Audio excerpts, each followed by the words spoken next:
कलाहांडी केसिंगा डुमेरुमुंडा उच्च प्राथमिक विद्यालय प्रधान शिक्षकों विरुद्ध अभियोग जड़े षष्ठ श्रेणी छात्री को अश्लील इंगित करथिबा अभियोग होईछि। उक्त स्कूल प्रधान शिक्षक बारंबार अश्लील इंगित करि आस्तबा छात्री जनक परिवार को जणाइथिले पर परिवार लोके केसिंगा आदर्श थाना रे अभियोग करथिले।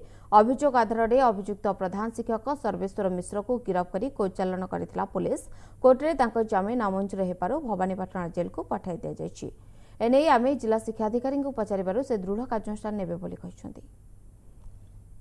मोर झियो स्कूल गला जे पाठ पढ़ला ठीक छुट्टी हेबा टाइम रे ना खाली जगह रे देखि करी से कथा विचार करी थिबा हाथ धरी करी पछरे भी थिबा आज झियो कहे हला काल के यार को झियो कहे हबा अंता करी केते झियो के भी कोई भी थिबा कोई नहीं पारे हत की किंतु एबे तो ता केस पत्र करा हिची से विषयटी आम दृष्टिगोचर को आसला परे आमे निश्चित भाव तापर कार्यानुष्ठान ग्रहण करू। आमे आम नॉलेज को आसीबो मु निश्चित भाव बीओ को कहबी जेहेतु बीओ हेले डिसिप्लिन अथॉरिटी आमे निश्चित भाव तापर कार्यानुष्ठान